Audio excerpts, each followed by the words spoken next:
Welcome, ladies and gentlemen, to a very special edition of the Ace Ektar Heroes of the Storm casting podcast. As usual, I'm Ektar and he is Ace. Ace, how are you doing?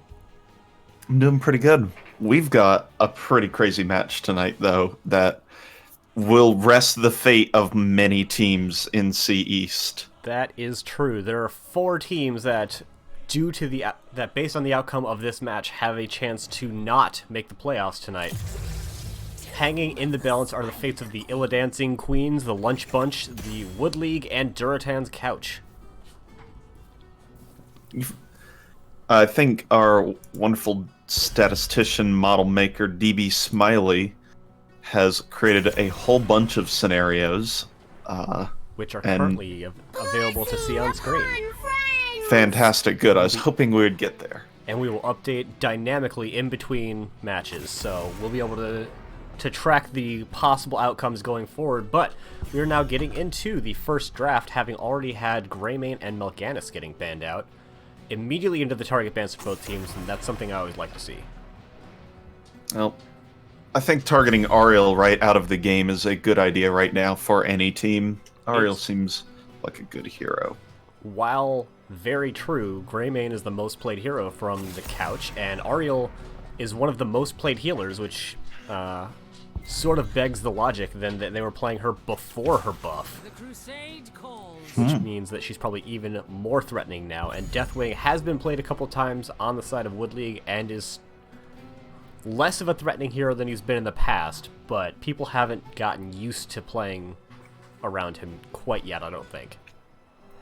I would tend to agree. A lot of the outplay was ban in draft, and then you're good to go, so yeah, now that teams are somewhat letting Deathwing through, people are beginning to figure out how to play against him in a true competitive setting with him being at least reasonably balanced. So, I think that Raynor, although Raynor is just a good hero, I think that is being taken as a counter draft, as Jimmy is one of Wood League's most played heroes as well. I think the most played, tied with Lucio.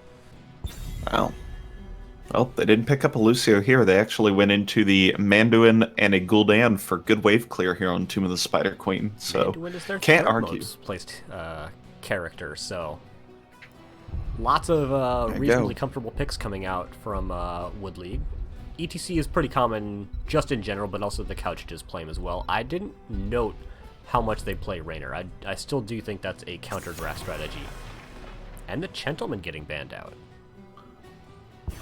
The Couch has taken Raynor 3 times this season, so that's definitely more of a counter pick, I believe, although the use has been ticking more towards recent times, so it could be a little of both. Alrighty.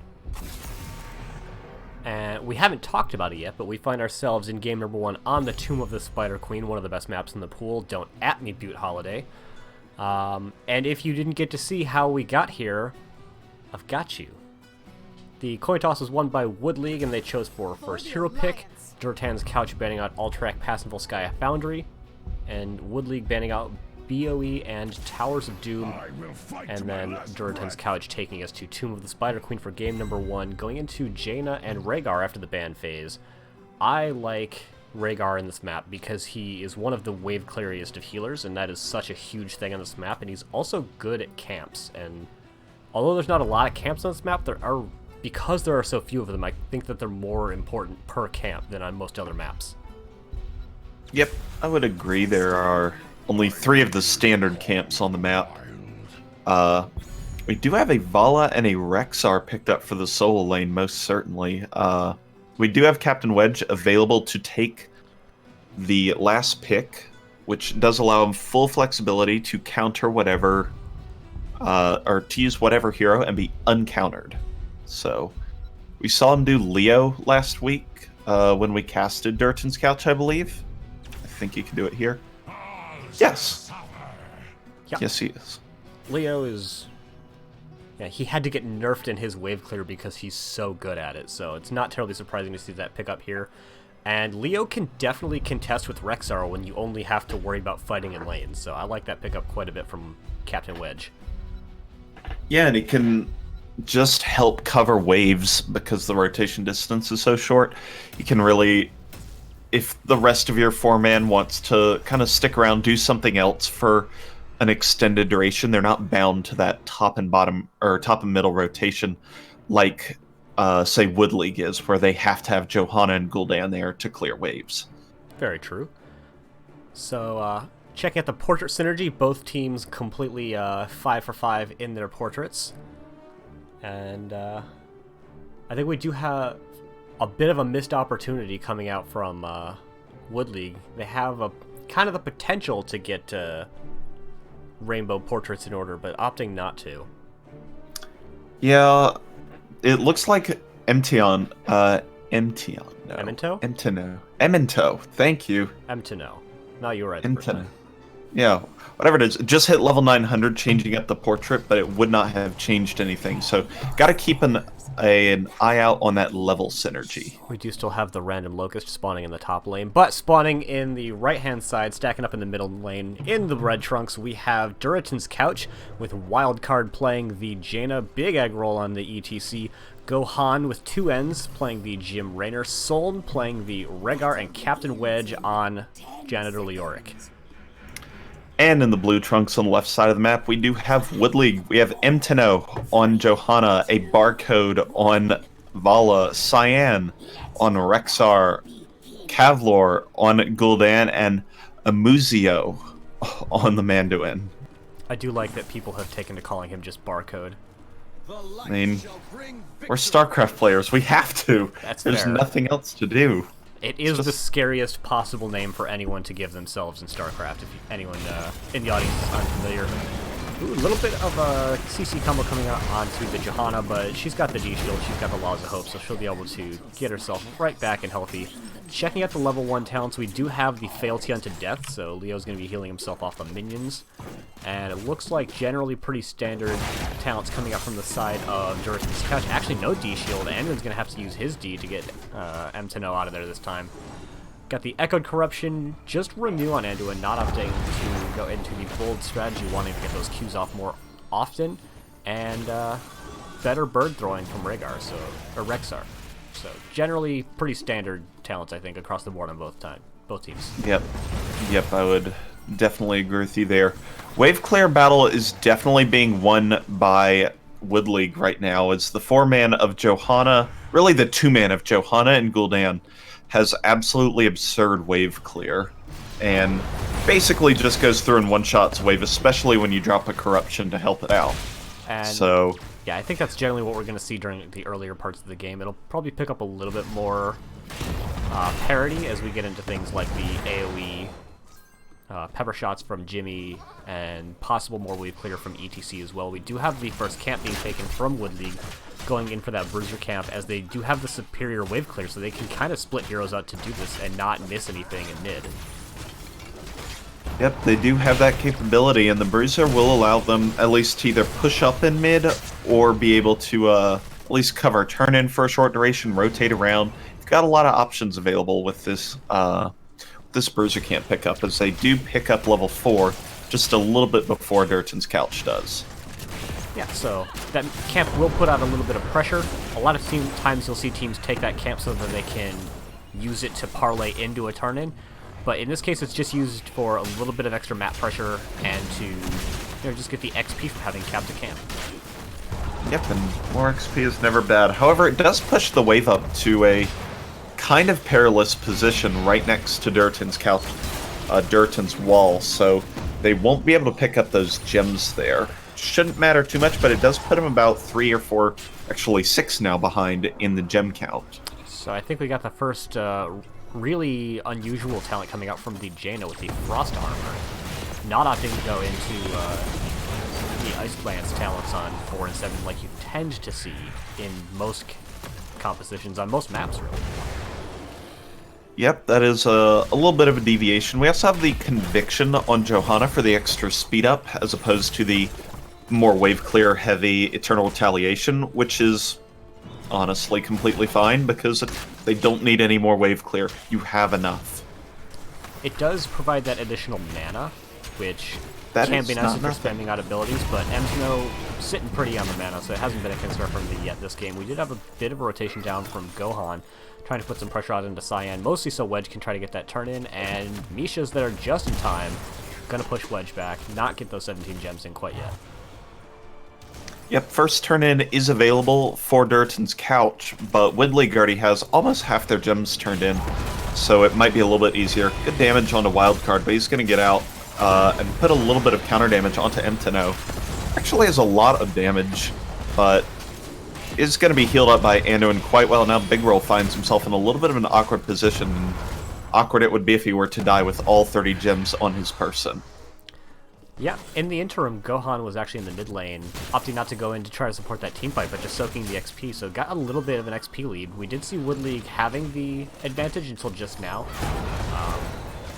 So small advantage coming out during that play from Durotan's Couch, although with as much as the waves are actually worth an XP, it's really hard to say if that is truly worth it, because it's very swingy at this point in the game, who's ahead or who's behind in XP. Yeah, they're all just ending up roughly equal. So both teams now jockeying over a bottom point turn-in. Cyan gets a slide right through him, but is going to go ahead and be forced out of the point along with Big Egg Bro. Captain Wedge actually the lowest in this fight. He does have 21 gems to his name, so dying out of position could leave his team in an awkward spot trying to turn in. So we do have your favorite talent coming out from the Johanna, but continuing to look at Jaina, going into the Ice Fury one on level 7, so it looks like they're going to be going into the Blizzard build later in the game. That's spicy. It is. It is more potential damage, but it's usually a little bit harder to land. And you're really putting a lot into that one ability. Blizzard has a very long cooldown. First gem's coming out now for Durotan's Couch. If you're able to combo and get that Blizzard to hit for all 3 ticks, it's a lot of damage, but in a lot of cases you're not going to be able to do that, which is I think why we don't see that as the most popular pick. Yep, I definitely agree with that. Jaina's strengths rely in her burst damage, and missing on that in any way is usually tough for teams to handle. Kavlar actually just barely sneaks back through the wall in time, almost got slowed by Jaina into an ETC slide, but will be able to provide his team the wave clear necessary to push the web weavers back in the top lane. Big Egg World goes in for a slide, and Mtno presses the D-shield, walks away, and it looks like this is going to be a relatively harmless web weaver wave. Yeah, it looks like they'll probably get the towers in top lane, which is pretty good for XP. The cleanse having to get used out of Big Egg World there.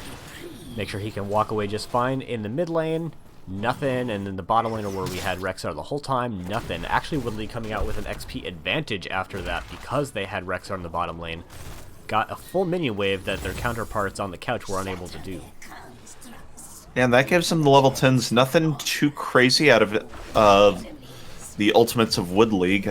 Yeah, everything looks pretty standard across the board, but they do have the ability to turn in now as long as they don't get interrupted by Wildcard and Big Egg Roll for all eternity. So 4 more to go. Cyan's going to try and make it happen, and 10's picked up now for Durotan's Couch.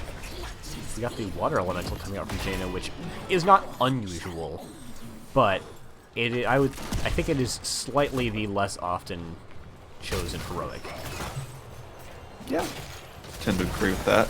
We do have 2 Mishas now in this game. We've got 1 on the ground and 1 flying in the sky, so that's a little neat addition. Yeah, definitely. We've got Sky Misha, no Angry Misha this time, going instead for the Boars, which it's a lot easier to use for sure, and it can get you, especially when you get the root on 20, it can give you a lot of value in CC. Yep. Middle waivers have been cleaned up. Top is being rotated upon. Big Aggro actually goes in on Kavlar's in a little bit of a tough spot. Nice pull from Anduin, and a great Horrify. I think he was still dead if that Horrify didn't come out. So good job there to preserve his own life and disengage Durotan's Couch from their pursuit. Very noteworthy is we do not have a mosh pit this game. Ooh. So going instead for the stage dive to allow him that global value, which I think this is the smallest map in the pool, so it's maybe the least amount of value you can get. We do have a Entomb coming out onto Barcode. Not in a horrible spot, although now it's a little bit worse with Big Eggroll in there. Big Eggroll actually is kind of using that as a fancy spot dodge. Solon does end up having to pop the Ancestral onto themselves, are just barely able to walk away. A lot of ults getting used, basically every ult on both sides over the last 2 team fights, and still 9 minutes in the game, and we've yet to draw first blood. Yeah, I think the big ult there was Munzio's light bomb dropped onto Emtino. That was a 3-man light bomb and really changed the course of that fight with that long stun duration. So, nice job, at least keeping his team alive and flipping the fight around. They just couldn't quite convert it into kills. Yeah, and although the light bomb wasn't put onto Barcode, it was near them, and it stunned several of the heroes that were looking up to follow up onto that admittedly really good Entomb. Yeah, definitely. Both teams do have enough gems to turn in. Cyan's actually going to sneak the gems down bottom, and that'll be enough to call down the 3rd Web Weaver set of the game, and importantly, 2 in a row for Wood League. So maybe they can get a little bit more value off of this push. Captain Wedge having to hearth as the Web Weavers are coming down is never an ideal situation, and we've already got the entirety of the front wall down in the top lane, and it looks like Wood League wants to concentrate their push there.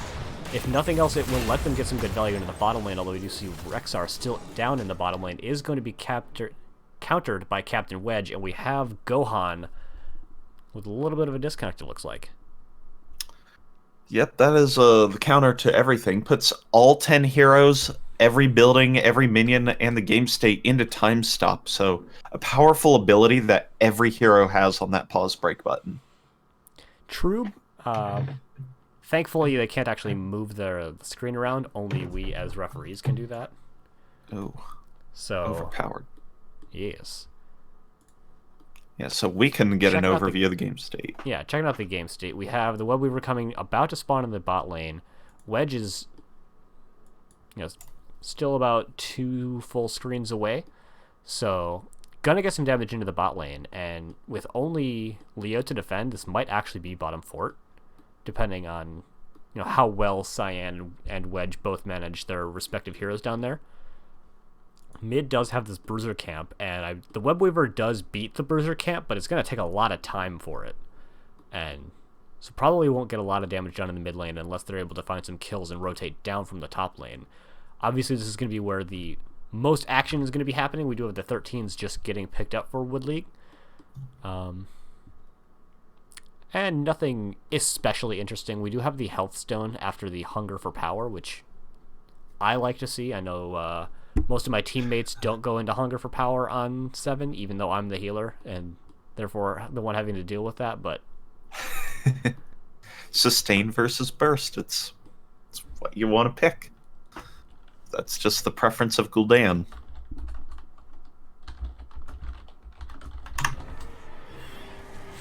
I counted it they counted and I unpaused it. Nailed it. Teamwork makes the dream work.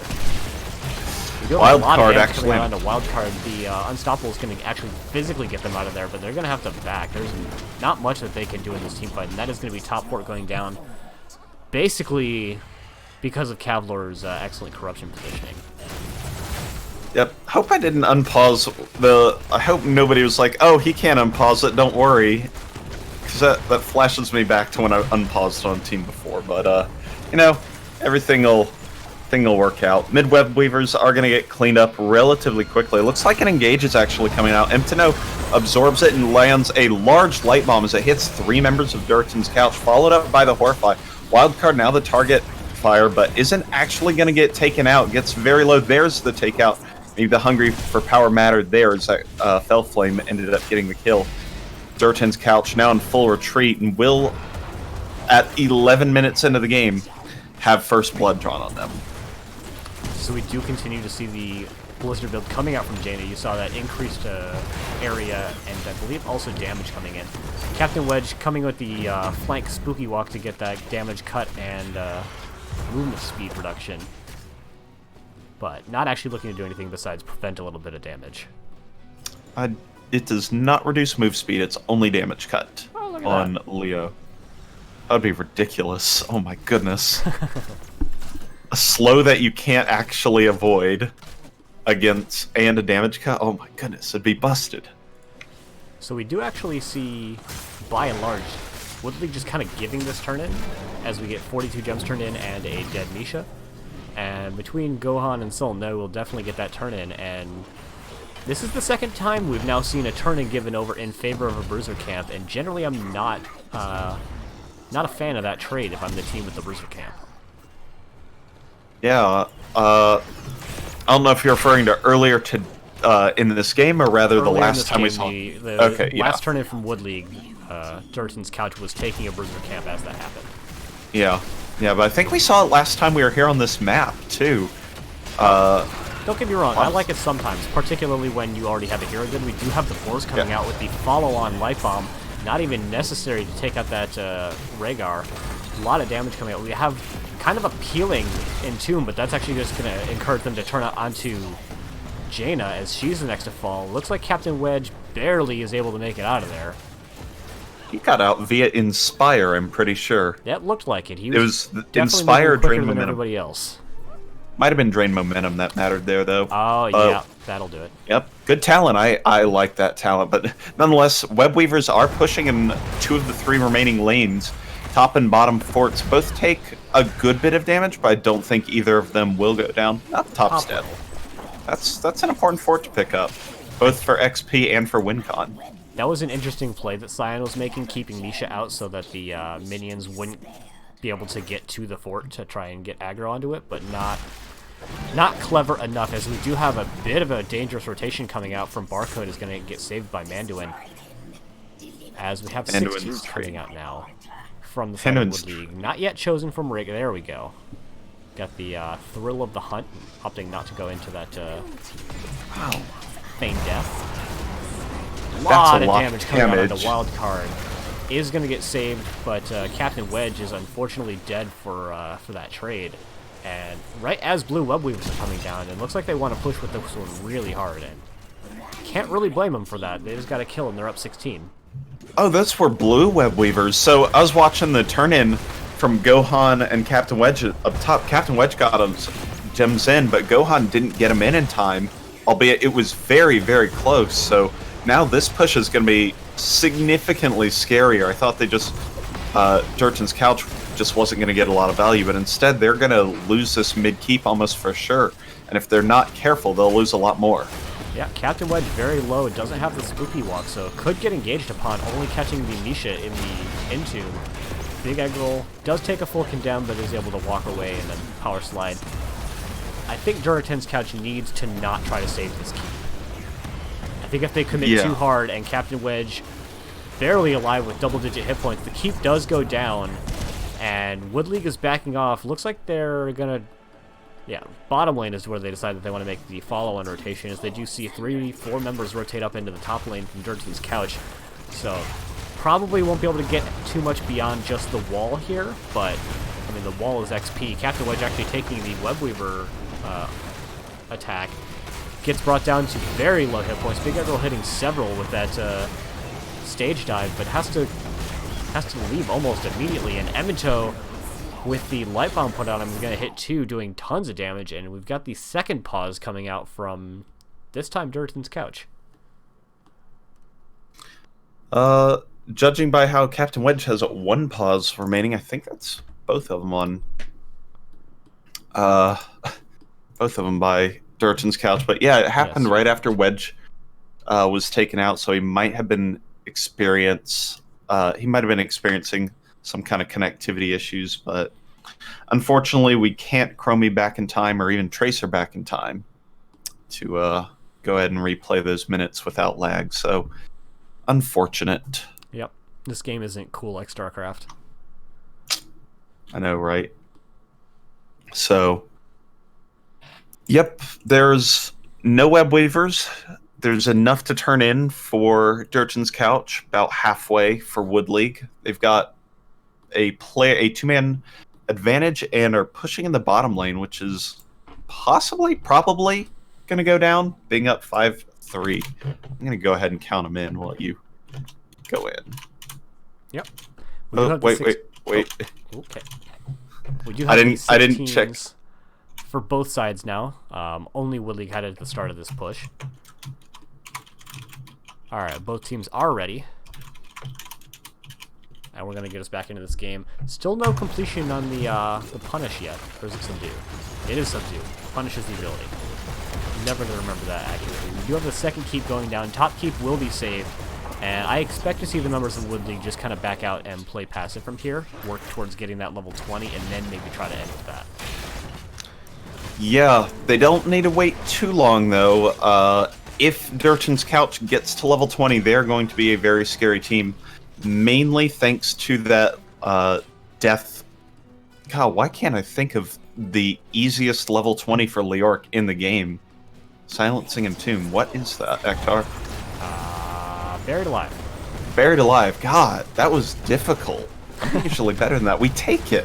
We take that talent. Every game. We do have the boss getting picked up from Wood League, totally uncontested, but honestly not a whole lot that the Couch could be doing right now other than trying to sneak a turn in Gohan. Hint, hint. Gonna help you on that defense. Sure would. I like the use of the Banshee there to check that bush. They could probably assume that Wood League was in the top lane as a 5-stack because they did see the boss getting picked up there, but still a nice optimization checking bushes with Banshee instead of with your face. That's a better thing. Banshee's on a 45-second cooldown. Your health bar is on a 64-second cooldown at this point. And provides significantly more XP to take. You do have the To My Side getting popped, and it does have the root and getting blown up before the Ancestral. Really strong play coming up from the side of Wood League. That Web Weaver is falling very fast. The Keep is falling pretty quick too. At least the other two lanes aren't much of a concern for Durotan's Couch at this point, but that's still a half-health boss charging towards their core. This is a defense that they can make, but they're going to have to work at it, and actually the Blizzard build Jaina is going to be pretty good at chunking that boss damage down, as Wedge goes in with the Spooky Walk and gets just crushed for it. Light Bomb coming out hitting only core, Misha running face into the Hall of Storms, fully confident that they have secured themselves a game number 1, and they are correct, as game number 1 is going to go over to Wood League. And not in unconvincing fashion either. That was 8-0. It was close. It was right up until kills started happening. Which unfortunately is a lot of the game. I mean, we did have 11 minutes before a kill happened, but that's a little worrying for Durotan's Couch that they were unable to pick up even a single pick-out kill or anything like that. Yeah, 8-0 is kind of a feels bad man coming out for Durotan's Couch. Yeah. And they're going to have to find something else. And it's not like the stats have a huge disparity either. Like, yeah, there's 12,000 healing, but that's not that big. And it's damage 22K. is actually really close. You're right, 22k. Even still, though, it's not that huge of a difference. No, it's not game-breakingly different. It's just that the damage... The CC train of... especially after 20, but even throughout the game of... The Boars, plus the Rain of Vengeance, plus the Light Bomb, plus the Blessed Shield, plus the Horrify, just was able to obliterate, like, 2 members of Durotan's Couch. And you can Ancestral one of them if they don't take too much damage, but you see, even in that last fight, the damage came out so fast that the Ancestral didn't even have time to cast. So I think there's just better team fight capabilities and better... CC chaining and better focus fire in all the team fights from Wood League. And with that first game coming out, we know that we are not going to have a 2-0 victory for the side of Durotan's Couch, which means Wood League is guaranteed making it into the playoffs. Clap. Yes.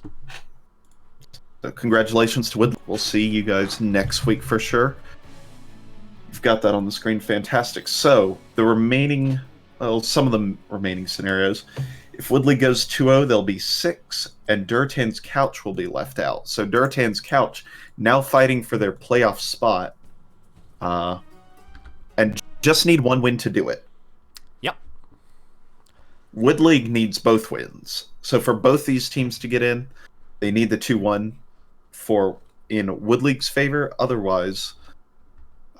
anything else, and one of these teams will be left out. Yep, there are still possibilities where Durotan's Couch Lubu and or Ill Dancing Queens don't make it into the playoffs from this point on.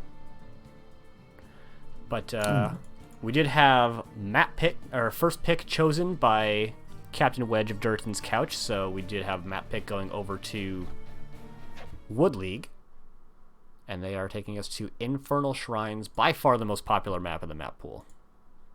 I like it. I like it. Infernal Shrines, for good reason, is the most popular map in the pool. And, actually, is it right now? Volskaya's getting a lot of play, I just realized. Like, every time I look at the... Now, it might only be localized to B West. No, it is actually the second most popular map in the pool. How far off is it? I'm curious. Don't have that right this moment. Okay. So, I imagine it's fairly close, though. So, nonetheless... Time to pull the stats to standard and map. find that out. And That's if a you, good idea. kind viewers, are not using Stats of the Storm to scout out your opponents and find out divisional and league-wide trends, what are you even doing with yourself? Probably using Hero's Profile, to be quite honest. Hero's Profile is updated faster, but thank you for the follow. A Moose the Moose. Gonna guess that's how you pronounce that. But I think that the information that you can get on Stats of the Storm is a lot more comprehensive. I would agree with that. I would definitely agree with that. So, We do have regardless of what you use, just use it. Yeah, obviously. Scouting out and stats are like the best.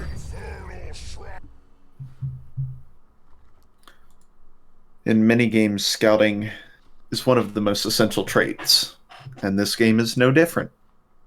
So, we're moving on. Map 2, draft booted up on Infernal Shrines. 157 to 129 out of 816. 157 to 129, so yeah, 28 gap over that. Not too bad. Not too bad. But we do find ourselves going into Infernal Shrines. Both of these teams have this map as their most played map. I will say this is definitely not the winningest map for Wood League. That is, unfortunately for them, banned out. They have a 100% win rate in 3 games on Volskaya. In their 5 Shrines games, only a 40% win rate. So, not the strongest map, but it'll fight hard. There's our obligatory joke, Hector. Yep. For the curious, Durotan's Couch has been here 6 times and has a 50% win rate on it. So, a little more experience, a little bit more success here. Yep, and I think this is actually great for Durotan's Couch. They have first pick going into a map that they're strong on. Yeah, how did they pull that wizardry off? Wait a minute. That's pretty good. Yeah.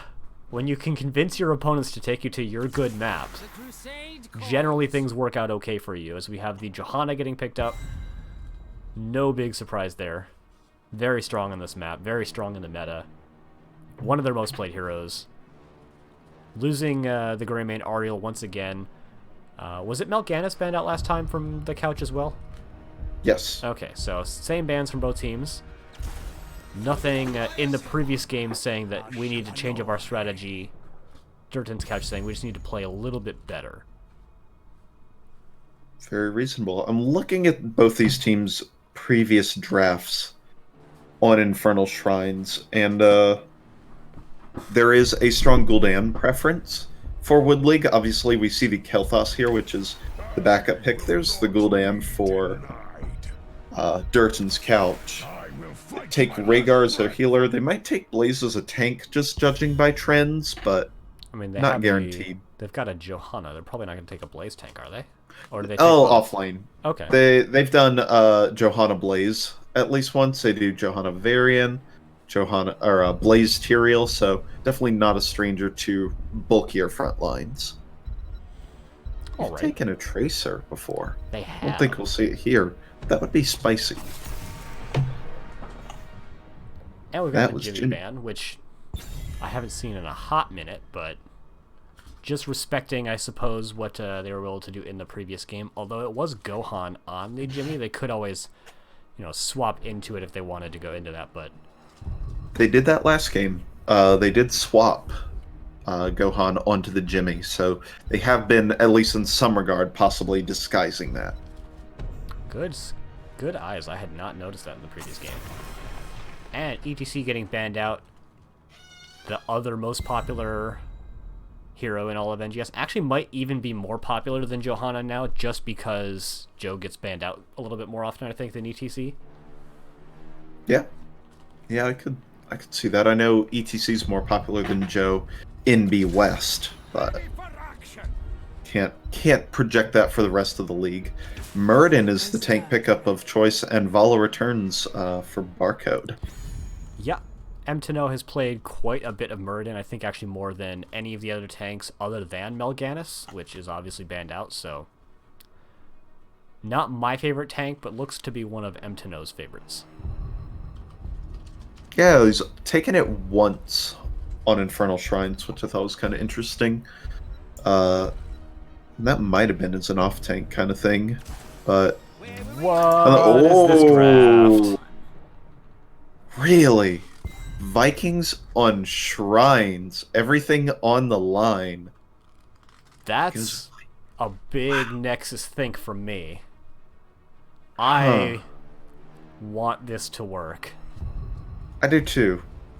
Not only because we are the biggest fans of Game 3, but also one of the biggest fans of the Lost Vikings, and especially in a map like this where normally their big value comes from being in 3 places at once, and you get the most value from being in 3 places if those 3 places are far away from each other. And this is the second smallest map, I believe, in the pool, so... Interesting. I want to know what this is going to do for them. Braxis might be smaller, but it's also harder to... Right, it might be this... It might be the second smallest 3-lane map. And it's a lot easier to get from lane to lane to lane on this map than Braxis. Yep, but nonetheless, if they're able to stall out the objective for a long time, steal a bunch of Shrine Monkeys, and allow Wedge to grab maybe half a level in before the, like, assuming they lose the first objective, which is pretty likely. If they can be a level up around that point, they're kind of on their way, so we'll have to see how their team plays it. It is going to take a lot of finesse to work. Yeah. Oh man, I don't want to be critical, but it feels like Malthael maybe just does the same thing, only better. Anywho, spawning in on the left-hand side in the blue trunks, we have Wood League, winners of game number 1, with Kavlor playing the Kael'thas, M10 playing the Muradin. Barcode is on Vala. Amusio, thank you for the follow, by the way, playing the Anduin, and Cyan is on Rexar. And in your red trunks, with their playoff picture on the line, they've opted for the Lost Vikings, played by Captain Wedge. Big Egg Roll playing Johanna Gohan on Gul'dan. Wildcard on Lunara, and Suln on Rhaegar. Let's hope we get a game 3 with Durotan's couch. So, riddle me this, riddle me that, man. Why would they not pick up a Sylvanas if they're going to run down bot lane? And looks like they could be Sylv cheesing right now. Instead, they have a Lunara. I love Lunara, but I would rather see a Sylv here. Because Sylv cheese gets you half a tower usually, and that's about it, and your entire pick shouldn't be based around getting half a tower at the 1 minute mark. It's also better with the boss. It's objectively better, or it's subjectively better on the objective. We've got a big mid-top rotation coming out from the side of Woodley. This is really interesting. And honestly, this should be the type of thing that Captain Wedge is happy to see, because they're not defending bottom lane, which is already losing probably at least 1 tower. It's a Sylv cheese we have at home. Yeah. Durotan's couch is having some connectivity issues right now. Yeah. Somebody needs to bribe Comcast to make sure that this doesn't happen in the future. Yeah, the couch is a little shaky. Maybe shove something under one of the legs so it doesn't bounce around as much. So you're saying the couch is unbalanced? They might be. It might be. I mean, they have 7 heroes right now. It's pretty imbalanced. Ooh, nice ping. Yeah. So, checking the level 1 talents, because we haven't really done that yet. Pretty completely standard coming out from the side of Durotan's couch, other than the fact that Viking bribery is getting picked up. That's the normal talent. It's just not normally played on this map because you don't see Vikings in this map. I would be surprised if they had a 0.7 popularity on this map, to be completely honest. I'm going to take you up on that heroesprofile.com. Let's go. You keep talking about level 1s. I'm going to pull that up for you. So we do have Kael'thas going in for the Mana Addict. If they wanted to go to Convection, they could definitely get away with it, not only because they have more heroes that they can physically hit with their Flame Strikes, but what pressure can they actually put onto him before level 10 at the very earliest? None. We've got Stormbolt quest coming out from Muradin to supplement his baseline Stormbolt quest. We have, once again, stronger birds getting thrown down the lanes. Amusio does seem to prefer that Renew on level 1, not opting for the Bolt strategy. And this time we have the Hot Pursuit, which I think is the same as we saw in the first game as well. It is. It is. All right. The hero's profile is booted, and I'm going to give you the best odds. I'm going to filter to higher leagues, the top half. I'm going to go back a couple patches, and then I'm going to let it take a swing at it. And the results are in. On Infernal Shrines, the Vikings have a 2% popularity, 1% being ban rate. So I can't... There is rounding error in there, but they have a whopping 50 games played out of a lot more. So I don't think it's even 0.7. Nailed it. I'd have to do more math than what I want to do right now to give you a definitive number. So, Ace, can you comment on Soln and Wedge's conversation about Championship Jeopardy? Because I know I can't. Oh my goodness. Championship Jeopardy week. GOAT tournament. Oh goodness, don't get me started. I hope this game will be paused for another 10 minutes, Ektar. Well, depending on how these connection issues shake out, that may be the case. They do have 10 minutes, and golly gee, I haven't actually started a timer yet, so we may have 10 minutes from this point. Judges? We'll have to keep track. We wouldn't want it to end like this in any way. Certainly not. But we hope that Gohan gets his network connectivity kind of fixed up around here. So yeah, if we were a bit farther into the game, we could talk about game things, but map pressure and I know, but literally it's been like one push in the bottom lane that is moments away from getting bottom tower. So I think the teams will just banter for us. That sounds wonderful. I can't tell if Captain Wedge is currently moving away in the mid lane or if he just happens to have Olaf facing in that direction. They're just having a conversation. Interesting. If you select the Lost Vikings player, they don't get a portrait like everybody else. Oh, if you... Yeah, 6. 6, yeah. Sure enough. I also can't tell if he's selecting his heroes or not. 6C... He doesn't even get a bar. No, we don't get his bar at the bottom left. It must be custom of how they implement it. He is looking at the mid-Viking, so I think he's just pulling Olaf back. Yeah. So, let's go into theory land then. If we can't talk about what's happened already, let's talk about what we want to see. The strategy is obviously just a game number 3. Yeah. How do we get to game number 3 through this wonderful game number 2 with a Vikings on Infernal Shrines? So I like that he has Balog in the top lane. He's the best at pushing a lane by himself compared to the other two because he does have the splash attack damage. I think if what we can see to really leverage the power that we've got from Captain Wedge is that they pick up the Bruiser camp right as the objective is coming up and they go into their version of Mercenary Lord on level 4, and they either get a lot of damage done in the top lane or they threaten to do a lot of damage, have to force Wood League to send somebody to respond, and are able to take a convincing 4v4 over the objective. 4 possibly, plus v4? Yeah, probably bringing a Viking in to aid in that fight.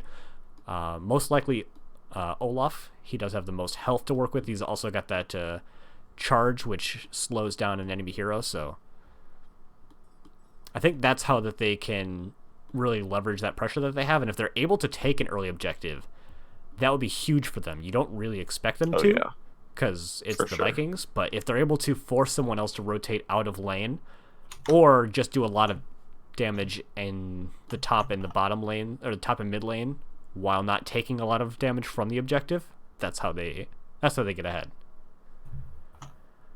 Seems good. That well spoken from a Vikings player.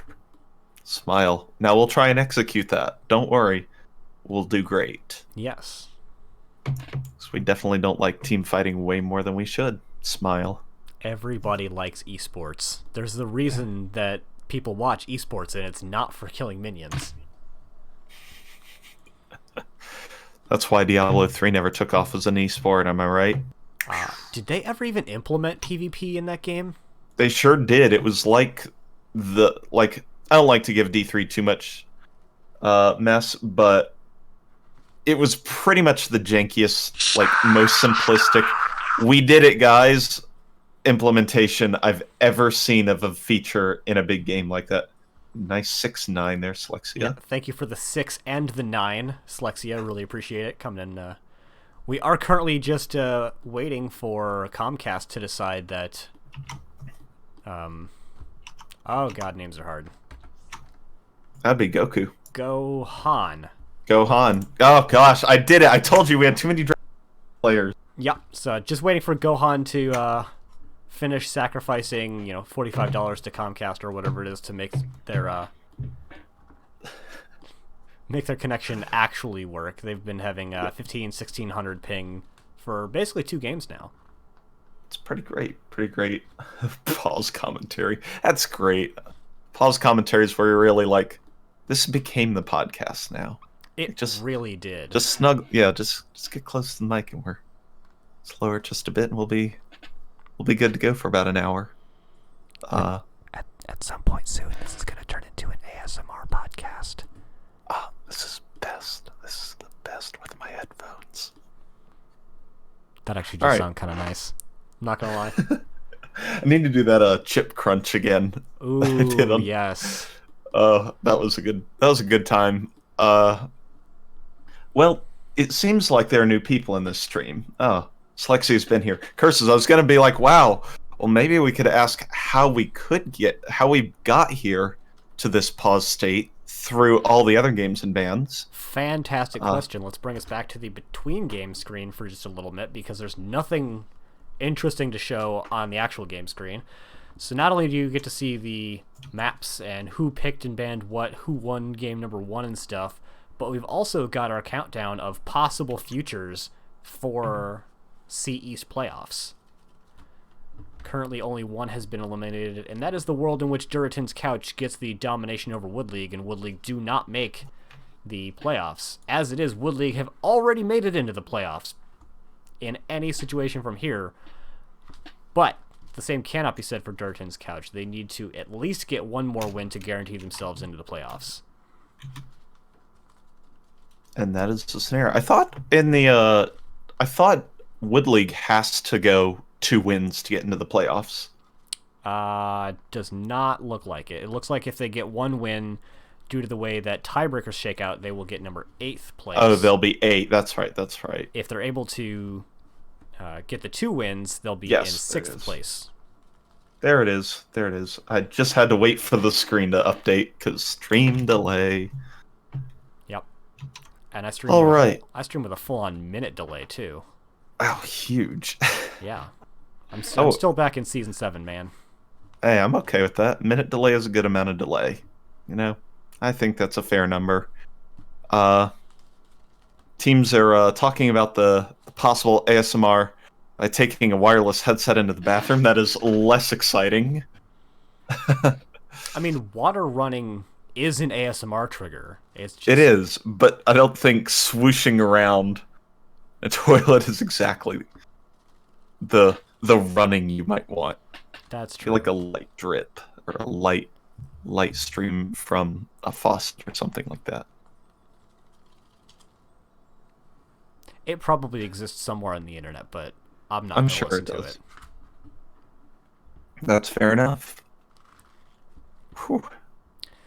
All right, as we're getting up to about 7 Yeah. minutes on pause, how is Twitch chat land? Just go ahead. Like, everybody, let's prepare to redeem some literally nothings. Can we just, like, coordinate a literally nothing redemption, okay? So, like, on 3, we're gonna do this, okay? 1, 2, 3. And I want to see all those literally nothings being redeemed in chat, because that is the most valuable reward we can possibly get. It is what you expect when you show up to this stream. Let's be honest. Brutal. Absolutely brutal. I know what I'm about, son. Hey, don't call me son, Dad. Healer Dad makes sure to tell us when we can and cannot engage. How's the internet situation going? And the answer was a vomiting cat emoji. So I'm gonna take that as not well. Along with the, poorly that was said. Gohan has chosen poorly. I don't think he could choose. Usually you can't get many options for ISPs. That's true. I literally have satellite internet, which by most accounts is pretty terrible.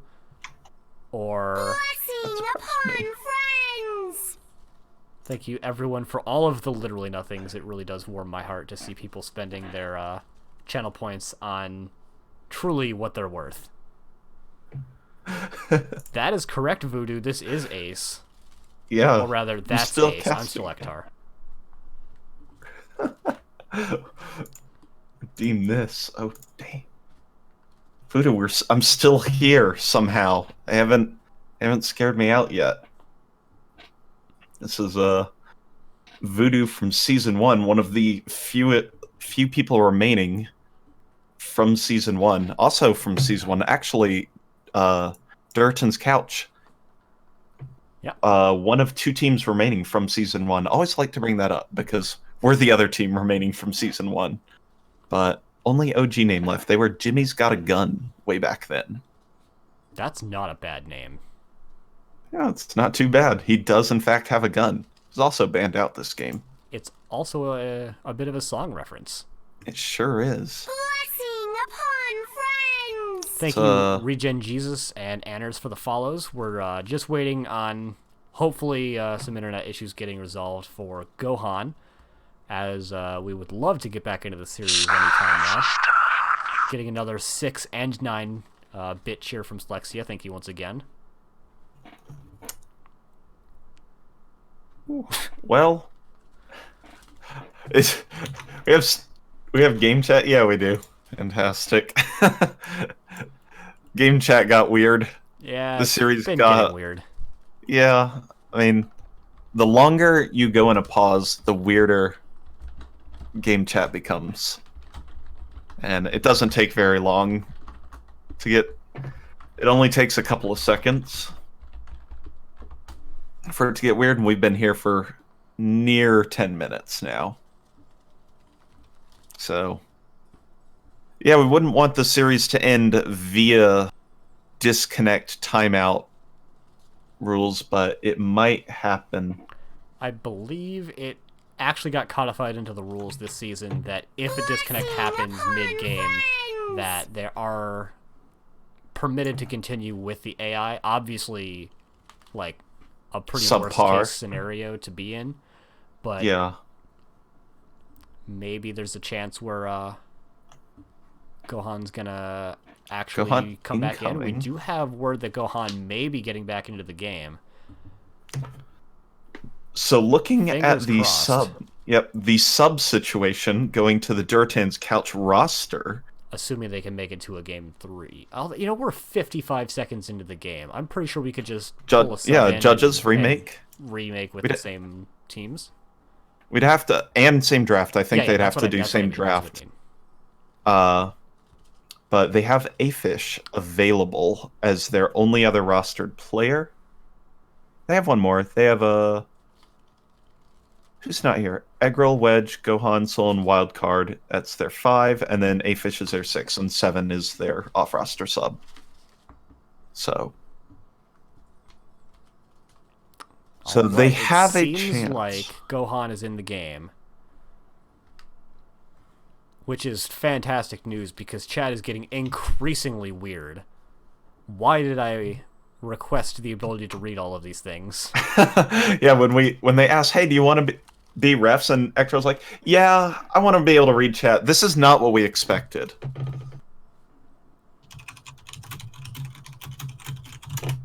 All right, well. All right, we've got the readies from both teams. Ace, you want to bring us back in?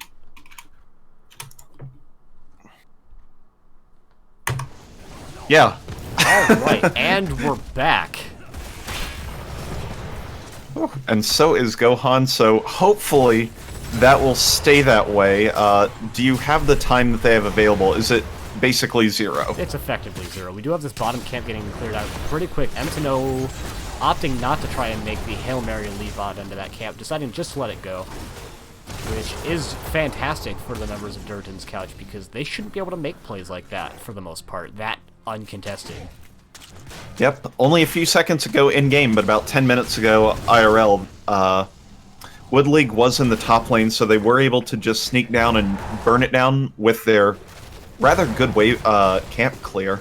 So being able to sneak out extra XP advantages when you're already having 7 bodies soak seems pretty good.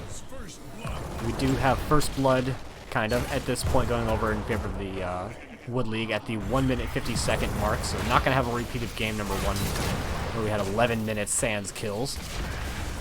Did have a Misha death in there, but we have to treat those fairly. Either the Misha counts or 1 Viking count. Ah, that's fair. We do have quite a bit of damage actually coming out onto Barcode, getting picked out there from Wildcard. Emtino taking a decent amount of damage as well, as they are defending as 3 right now. Kel'Thas is going to rotate in, having gone up into the mid lane so that they can contest what the Viking is doing.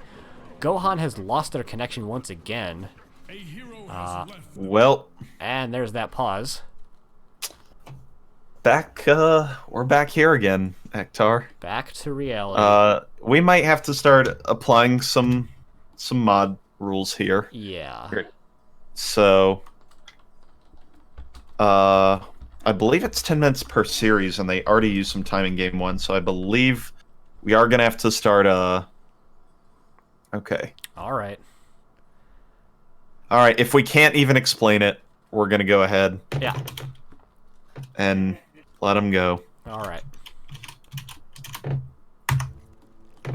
So that was their second pause. Does that mean they don't have any more pauses left, or they still have 1 more pause? I don't know. Quantity of pauses is weird, because that 10-minute pause is in quantity the same as that 30-second pause. Yeah. So, that is as long as they can...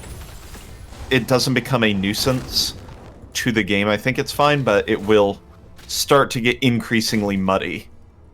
As it goes. Gul'dan is actually a bot currently. He has Gul'dan over the name and not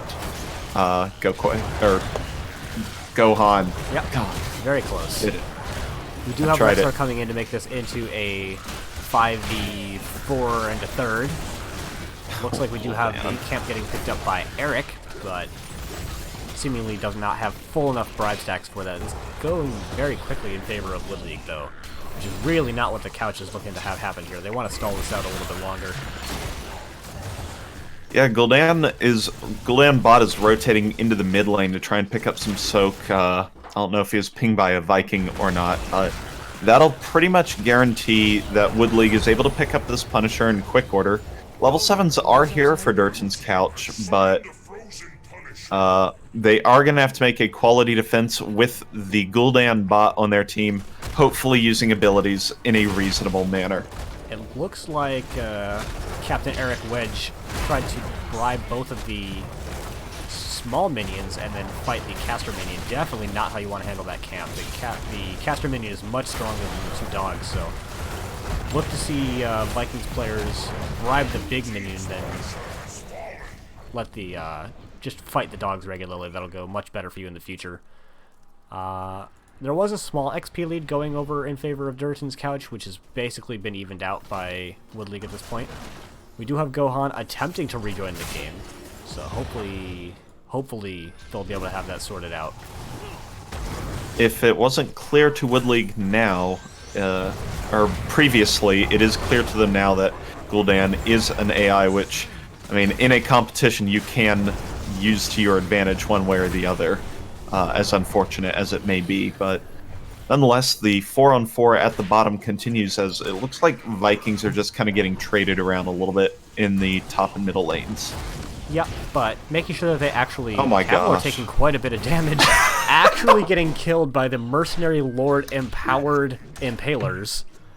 So, little bit of a feels bad man for Kavlor, because we definitely saw that happen. That's actually huge for the side of Durotan's Couch, because now they have Impalers going in the bottom lane, and they've only got 2 people on the defense, and they're not going to be able to make a defense. So losing the first objective, but getting the first real building is going great for them, as they have a full level lead at this point. And they have a player back, so he can at least get Gul'dan to Nisha. pick some talents. Nisha Gul'dan also bot getting was pretty not. wrecked by the Impalers there. Got finished by Lunara, but that is going to be level 10s going in favor of Durotan's Couch. We do have the play again coming from the Vikings. Bless Shield. Ancestral. Pretty much all standard so far. Not actually picking up. We got the Thornwood Vine, which is a Thornwood Vine, which is a little bit of a surprise. Not getting the Hui Hui. And we've got the Horrify, which is completely expected. Olaf did get killed in the bottom lane.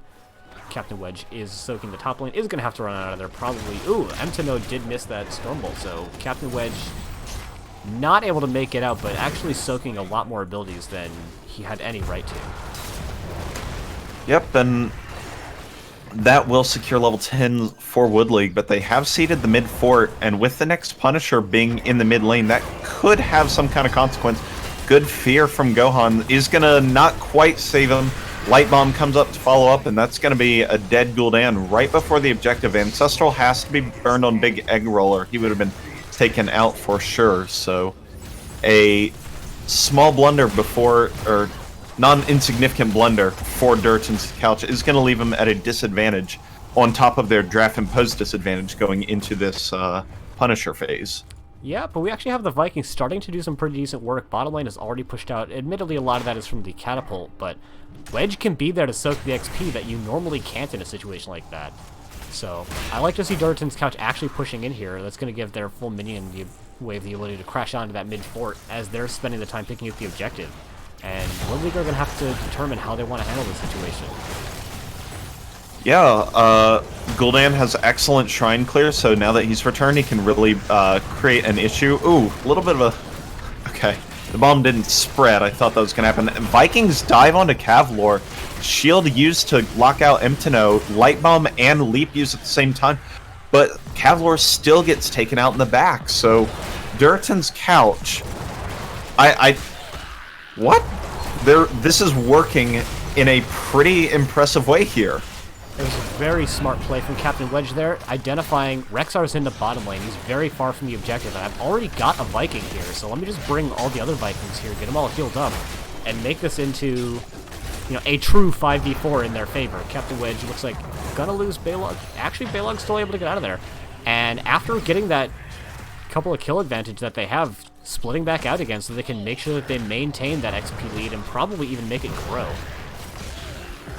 Yeah, and the health bars on Wood League were way too low, and even though Anduin has great throughput, you have no throughput when you have no mana. So that forced the backs, and Wood League has seeded the Punisher to Durotan's Couch, who already is going to take this fort practically for free. Yeah, and they're soaking the other two lanes. Kael'thas is actually still in the bottom lane. It's not even able to make a decent defense yet, as it's... Oh, that's dangerous. Oh Oh, my that's God, dangerous. John Cena? That is the kill coming out onto Kel'Thas, taking a bit of a Monka-S rotation, and this is an extremely strong play coming out from Durotan's couch, as they've got a 4 and a third, now a 5v4 fight coming out onto the mid keep. You rarely see an objective going for keep at this point in the game, but they're definitely going to be able to get that. And they're not going to be able to try and end here, but they're in a great position to continue going forward in this game. Yeah, and they're going to keep lane pressure not only with the catapults, but even with Vikings augmenting the catapult push. So that's going to be really, really a dangerous thing. Wood League now defends the invade of their own Berserk camp. Durotan's couch is going to pick up the camp, burns a Horfire to do it. Cyan actually flanking around the back with the boars, ends up finding Gohan with the nice light bomb jump leap, and that's going to be a double kill, exactly what Wood League needs, and I think that's all they're going to get, unless Emtino lands a really nice Stormbolt. No. Maybe? Yes. Yes. That is the situation where Leaping Strike would definitely have got Lunara out of there. I don't know if they could have positioned or maneuvered differently to get out of there instead, but look how hard these lanes are pushed. Wedge has bottom lane already pushed out, so Cyan has to go back, can't actually try to push into the top lane with the rest of his team. Mid is pushed out with some empowered mercenaries going, so someone's going to have to defend core even. Looks like Wedge is going to lose the mid Viking, or rather the bot Viking, and Wood League haven't done anything with that triple kill that they got. They're just barely starting to look at top fort. Gonna get this kill out into Balog, really nothing he can do here. So, he does have his heroic available though, so he'll likely pop that and get Vikings back up into the other lanes. And Wood League still haven't done anything. Like, they've gotten like 3 and 2/4 kills, and they've just been positioning aggressively in top lane. Yeah, and that took like 30 seconds to grab that camp too, and they didn't even pick it up. It ended up Durotan's couch. I think they might have done that differently. Kavlar actually gets taken out, and they've overstayed their welcome. Amunzia, great jump by Captain Wedge, preventing them the shield from the 4 Vikings, and that allows the takeout of Anduin to occur, and a large advantage in this fight. Good Horfire from Gohan coming through, even though the internet was not earlier, and secures a 3rd kill, and they're going to push down top fort now for free. I actually love the way that Captain Wedge is playing this, using a Viking to get, using a Viking to get into position, popping that play against, they can get a man advantage, take a convincing team fight. Once you've got a kill or 2, split the Vikings back out again. It's going really extremely well for them this game. Yeah, I mean, 1 hero is good for body blocking, but 3 heroes is really good for body blocking. Boars pop from Cyan, but they are down players in this fight. They might be up health bars for a short time, but they've got to be very, very careful. Yeah, and once again, using the power of that jump to avoid powerful heroics. Captain Wedge is going to lose Olaf, but who cares? Yeah. Nobody else. 2 catapults sitting on core right now, as Wood League are going to go ahead and occupy this point, at least for now. Rexar being sent back to deal with the impending lane pressure in both mid and bottom, but that, again, as you said, allows Durotan's couch to make the play that they've done all game. Take a 5v4 with all the Vikings in the top, who are now available, with play again, and just win a team fight. Yeah, and we once again see the triple Vikings coming in to make sure that they can get that man advantage, doing some decent damage into Emtino. Light Bomb does come out to save Kavlar, but it's not going to save him for very long. Does get body blocked by Captain Wedge and Captain Eggroll. We do have a single Viking falling, now a second one. Captain Wedge just barely able to get out of there with Olaf, but that's going to be Barcode going down to the power of the poison. Emtino barely staying alive, is still even getting chased down, and Rexar is nowhere to be found.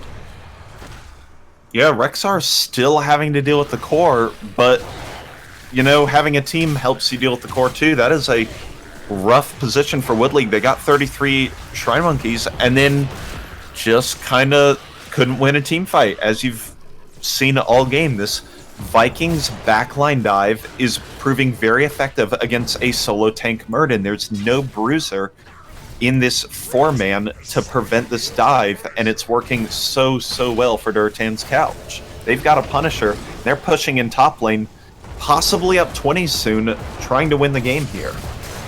If I have one small point of criticism, it's that I would really have liked to see Captain Wedge pick up large and in charge. Getting that extra stun when they're a little light on crowd control would have been very powerful, but Impatience as a virtue is also a really strong ability to pick up because it allows you to use all of your abilities more often, which means they can do these wild flanks more often. And that is how they've been getting ahead. Now that they're up to almost 20, they do lose a single Viking, but gonna have Play Again available reasonably soon because of that Impatience as a virtue, and they're just not able to chunk through all of the health bars that Durotan's couch are putting on the field. Yeah, and Kavlar gets taken out as a follow-up. Good light bomb from Emtino and Amuncia, but it's not going to be enough. Soln able to ghost form away. Viking goes down in a second, but that is completely unimportant. Wildcard getting taken out is not unimportant, though. That is going to be a core defense for Wood League, so they are not dead yet. They are down 2 keeps, and that's a hard position to be in. We're going to have the third objective, I believe, likely in the bottom lane. Mid. Incorrect, it's in the mid lane, but that means that the top lane is going to have constant catapult pressure, but more importantly, it's likely going to have constant Viking pressure, and at level 20, once they pick up the Fury of the Storm equivalent... Oh, they just call it Fury of the Storm. Which, yeah, yep. It turns Vikings from a minor nuisance into a serious pushing machine, even with a single Viking. Yep, one of those original generic talents that stayed around for absolutely forever. Which is weird, because it functions slightly differently for the Vikings, because each one has a separate cooldown, but they still gave it the generic name. It's a little bit odd. Yep, that's what happens when you have a talent that's 4+ years old. They don't have that specialized version, and maybe never will. Tier. If they get a skin at some point, I would be over the moon. True facts. At level 20s, we do have Indestructible, Haunt, Storm Shield, and Intensifying Toxin, which is the increased damage at 3 stacks, which I believe is common with the Thornwood Vine, and spreading poison build, so that's fine. No, I was just thinking of like spreading poison in general is what this build attempts to do. I'm not sure where Olaf is going. Don't worry about it. Olaf is lost for obvious reasons. Yeah, Olaf goes where he pleases. Uh-oh. Eric, with a K, on the other hand, does not go anywhere at all. We do have Gohan disconnecting once again. Hopefully going to be able to find themselves back in the game before the next major team fight. As it is, we just have Captain Wedge positioning aggressively around the map, and Woodley just kind of defending. And that's never the position you really want to be in. We do have the level 20s picked up for them, so you can see those abilities. We do have the constant bomb spread, which is potentially actually gigantic in these teamfights where they have the 2 extra bodies. Really nice dodge coming out from Olaf there in the top lane with that jump. Is able to just kind of walk away for the most part. Although Vala can definitely chase down a Viking if you get the Marine Micro correct. Opting to just let him go, though, as they do see the rest of Durotan's cut positioning aggressively in the bottom lane. Only likely to get that fort, the tower there. As we actually do have Woodley coming in, trying to make a very big defense, doing a lot of damage out onto the, unfortunately, AI Gul'dan. Does get saved by the gigantic Ancestral from Soln, but is still going to get blown up as the first hero to go down in this game. I believe the Vikings had their play again interrupted, so not quite able to bring another body to bear in this teamfight. Does get everyone in there now. And let's just see just how much damage those Vikings can do. Ouch! Once you get all those Fury of the Storms hitting on the same target. Yeah, and also poison at the same time. Health bars are incredibly low. Big Egg Roll probably, yes, is going to live with the Indestructible. But wow, so many members of Wood League were so incredibly low due to all the poisons and all the Viking hits and everything else that was available. So very, very close. AI Gul'dan landed a good Horrify, but again, it's hard to follow up on a Horrify with no communication and like just a weird timing. So this will be the objective being picked up by Wood League, and it's their first real breath of air this game. I think if the Vikings had play again go off on the first cast, that would have gone in favor of Durotan's couch. They would have had those extra bodies in earlier, which is gigantic. Yeah, especially Olaf. He is gigantic, so... But nonetheless, yeah, I absolutely agree. The damage margins that Wood League live by are so small. Now, it is going to be very tough for Captain Wedge to avoid this Master of Flames town. He's going to have to micro his absolute heart out to try and keep everything away from spreading to not only other Vikings indefinitely, but also his teammates. So, Wood League opting not to actually secure this objective until they could pick up the Bruiser camp. That is going to help them to defend the top lane without being in the top lane. Captain Wedge doing a little bit of cheeky damage, just stopping Emtino from actually getting mounted up. But we do already have Rexar in the bottom lane, so Olaf is going to go there, just show a little bit of face. But this is already starting to fall pretty quickly. Already down to just over half health. We do have Cavalier coming in to try and do some damage. Does put out a fair amount of it into Gul'dan bot, but the Living Realm doesn't actually end up spreading to anyone. Emtino going in with the big leap is actually going to get blown up. Light Bomb hitting out onto no one. Does have to pop the Avatar just to survive, and it got a fort, which is not bad for a second objective, but for the fourth, I think this is, it's not really what you're looking for. third, I think you're right. I think it's fourth. That's, yeah, and especially only a mid four, a starting, like, one mid four is just not enough. They're still under constant catapult pressure. So Olaf does get taken down to the bottom. But they're under constant catapult and Viking Fury of the Storm pressure.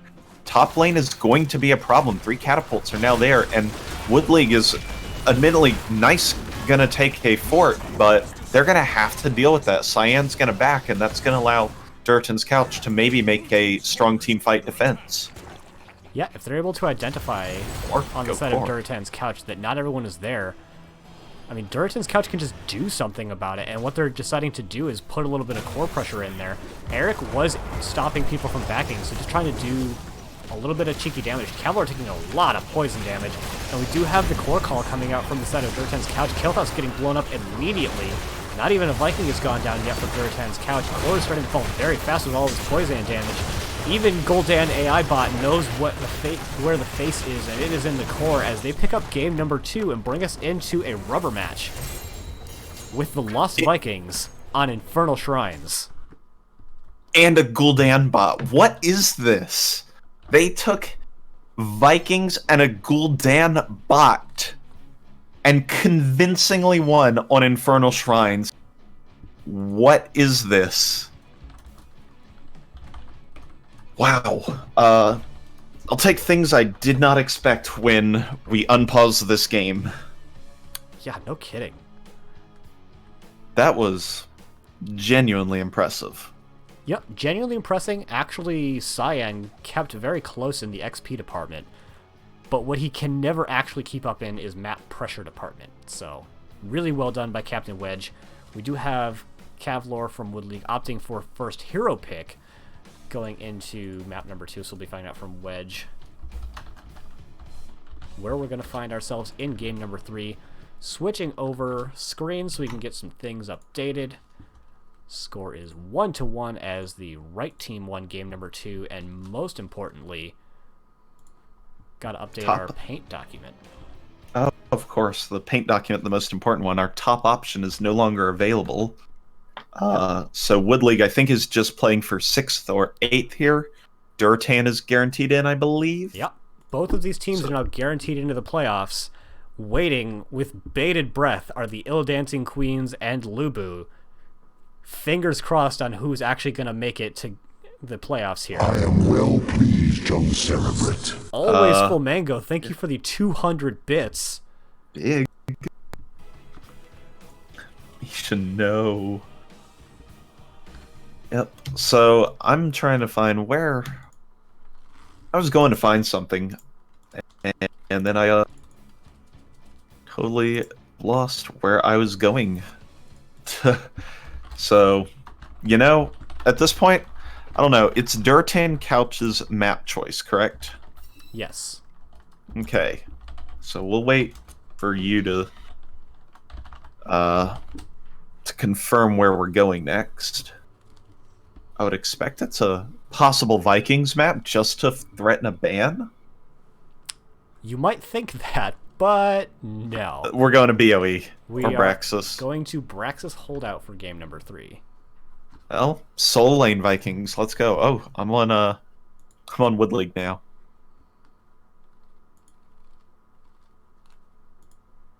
All right. Oh, that's where I was gonna go. I am gonna go to the rules and look up the word pause. Disconnect some pause. Total time per game. A team has 10 minutes per match. Player team match pause time. So, in the case that Gohan disconnects, we are still going to have to play with a bot. There is no bonus time granted between games. That is correct. I'm informing the teams so that they are fully aware in their decisions. I believe the roster is locked when the first ban occurs. So once the first ban is out, that's when Gohan's locked into the game. They can't get a sub. Can't get anything. Not that there's a whole lot on the lines at this point other than some seeding. 7th versus 6 could be a big deal, but for Wood League, I guess 6 versus 8 is a fairly big deal. So, no. We will have to see if we see any memes this game, or if we're going to get some more serious drafts.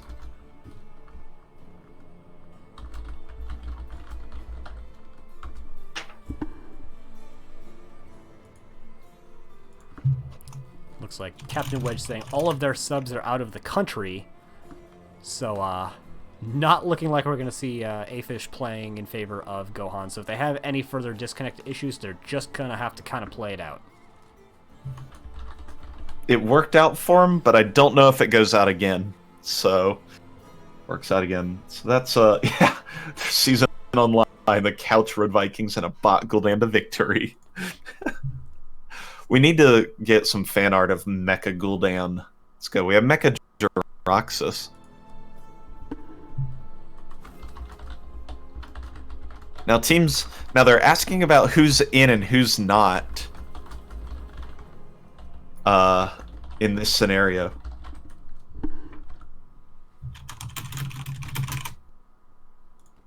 So theoretically, these teams could just handshake and kick one team out, which would be something.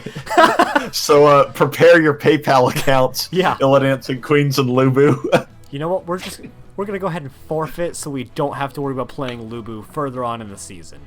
Yeah, that's exactly how it works. That would be wild. Yeah, I can't ever imagine seeing that though. Like, these teams, No.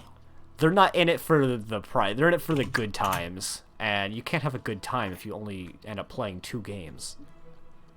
I know, everybody's such a fan of Match 3. Albeit this cast has gone on even longer than a standard Match 3 is going to go with. That is true. Whew.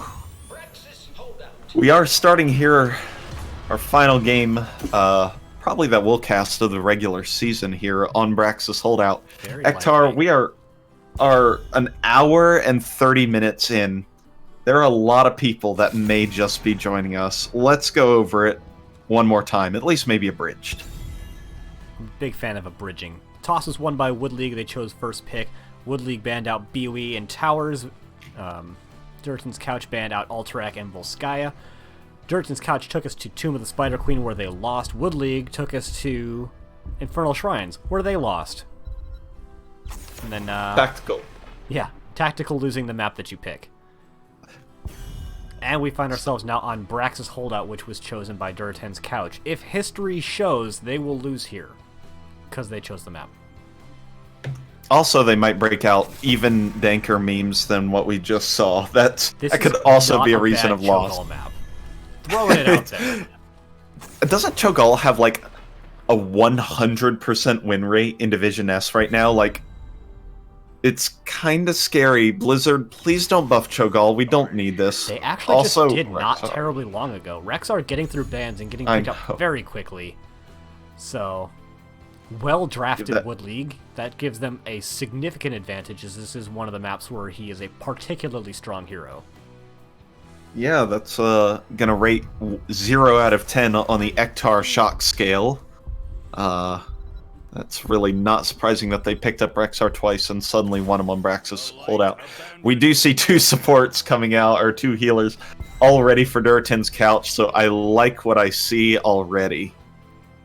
Uther is not a healer, and you know that. That is very true. Sorry, Ana to allow any amount of heals to not get grenaded, and a tank picked up.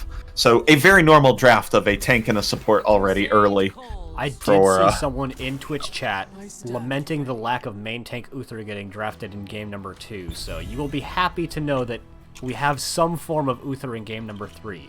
We don't know where he's going to be, because I've seen Uther run in the solo lane. I've seen Uther run as the main tank, and I've seen Uther run as a bruiser who's not the solo laner, so... Uther can do most, or least commonly, a healer. Yeah. I've never seen him run as an assassin, because he kind of can't quite fit those roles. But he can fit anything that's not an assassin, honestly. That's amazing. That was, shoot, just lost it. Uther. It was Sir Noble 10. There it is. Sir Noble wanted it, and he's got it. Dropping the yas in chat. Jaina band, come on, you know they're not gonna... I love it. Oh, this just went from slightly scary, or slightly memey, to, oh no, Durotan's couch is here for real. Definitely showing up. I'm actually a big fan of this. Same. It means with Uther providing all of that armor on his heals that Cho'Gall can basically always stay in damage trait form, which is a scary amount of damage. Like, really is. Ana can keep him nice and topped off, and the nano boost applies to the cooldown reduction and damage for both halves of Cho'Gall. So all they need at this point is someone who doesn't lose too hard in the solo lane to Rexar. We saw already that they chose Leoric for that role. He's less good on this map at that because you have to fight him on the point as well as in the lane, but it's definitely spicy, and I love it. Phoenix. Ooh. So Phoenix is the opted choice. That's pretty good. The Phoenix God wildcard. Doesn't sound as good as Alar, but, you know. We've said a lot about the draft from Durotan's couch. What do you think about the side of Wood League here? I mean, haven't we said it all? This is their exact Tomb draft, except for a healer swap. It's true. And I would have rather seen Lucio on Tomb, to be completely honest. I actually don't like Lucio as a healer against Cho'Gall too much. Beat Drop can stop a Upheaval Twilight... not Twilight. Yeah. Twisting Nether combo, potentially. Yes. But... his actual heal throughput is not particularly great. You can't parlay the speed boost into a whole lot because where do you go on this map? The pathing between lanes is gigantic, so as much as I love Lucio, I don't love him here. Okay, I have to point this out before I introduce the teams. Sukuden on Indecisive Scrubs, B East, said Cho with AI Gall is oppressive actually. This is 10:37, this is almost 12 hours ago. Cho with AI Gall is pretty impressive, actually. The AI never misses. Ektar, please introduce our Cho Gall and red team. Spawning in on the right-hand side in the red trunks, we have Caphan, possibly Cap AI later in the game, playing the Cho and the Gall. Soln playing the Ana Big Egg Roll, playing the main tank Uther, and the Phoenix God wildcard in the solo lane. And for Wood League, in the blue trunks on the left side of the map, we have Emtino on Johanna, Amusio on Lucio, Kavlor playing Gul'dan, I-L-I-I-I-L, mispronounced that, on Vala for the 3rd game in a row, and Cyan on Rexar for the 3rd game in a row. A lot of damage coming out onto Amusio as they were just kind of seeing what they could see, and what they saw was a hammer coming into his face, so a lot of damage coming out real quick from that Cho'Gall. However, they've got a giant health bar, admittedly, but it's not so big that it can't get chunked down by some well-played Vala, and we've seen that for 2 games in a row, and we're looking like we're going to see it here, as they're just chunking damage into Big Egg Roll and Cho'Gall. Yeah, and this is early on. This isn't like Manticore 16 Vala. This is early Vala, so this is only going to get harder for Cho'Gall, and they've got to build a significant advantage before the Cho'Gall ripping talents come online. I gotta say, having your player with connection issues playing Gall might actually be brilliant. This might be the biggest Galaxy Brain move of the entire season. So, yeah, pretty good strategy. I like it. On the strategy department, you do have the Hammer of the Lightbringer quest for Uther, so he is going to try and stack the auto attacks to go and get more stuns available, which is probably the right choice considering Cho'Gall does not have any inherent stuns of his own. Nope. They do have a bit of a stun on the Twilight Hammer if you pick that up at 10, but it hasn't been the popular tamp for quite a while. Yep. Also on Cho'Gall is a Callous Hide, which in defensive situations where they have the Ogre Hide engaged, they'll get 15% more healing from two capable people who can deliver heals, trying not to qualify Uther as a healer, but also more move speed, so really dangerous capability there. Yep, and it's going pretty decently for them in the bottom lane. Getting pushed off the point. I don't think Phoenix ever actually wins the point in the top lane in any situation, honestly, but maybe they'll be able to make it out for them. Cat and Ham actually going, pretty hard in there. The Surging Fist getting him deep into the backline, not able to get a whole lot from it. We do have Phoenix trying to do some damage in the top lane, but his white health bar is gone, and Cyan's hasn't even really been touched, so definitely going pretty well for Cyan in the top lane at this point. Yeah, and what's also good for Wood League is the fact that they're getting the Zerg Wave now, and it's going to push into the lane of their 4-man. So they're going to be able to push an already injured wall down with 100% Zerg Wave, so this could be as much as a fort immediately, as Big Egg Roll is practically useless in this upcoming defense. And Phoenix going down in the top lane, I did miss that because the Zerg Wave was here, so getting killed under his own Zerg Wave is going to go very well for Wood League, actually. Yeah, and that will also render him rather useless in the upcoming offense. So, yeah, a little bit of a botched execution so far from Durotan's couch, as they are going to lose bottom for it. Didn't get a lot of push in the top for it. In fact, there's only like 500 health missing from a tower. And, yeah, while they play for memes, still hope they have a good quality game here. Yep. And already pushing out into Keep Wall in the bottom lane. Gonna lose maybe one tower, as these 3 Guardians are actually still very healthy, all things considered. Captain Han is looking to see if they can do any kind of big plays, but they actually have very little poke. It's basically only Gall for poke in the bottom lane because they did opt to go into that tank Uther. And they are kind of getting away. They do a lot of this. So this is where the movement speed from Lucio is actually very useful. It's just physically leaving a team fight because they don't have any stuns on their engage, and Uther can't catch up in any way. So really well done to make that disengage. They're looking to maybe take their camp after that.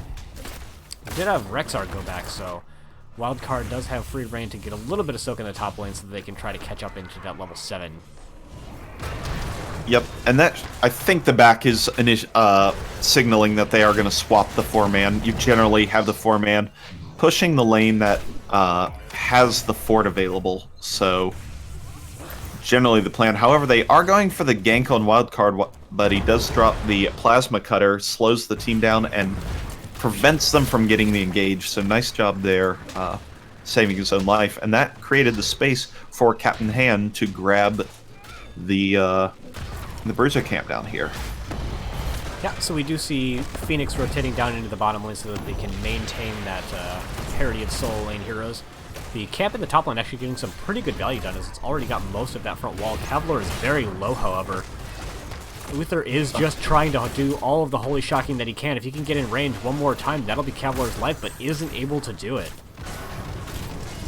It was very close. It actually came off cooldown about a second after he kind of exited range and got into the healing area of Lucio, so just a little bit off, and yeah, it's gonna be another Zerg wave starting up here in about 20 seconds or so.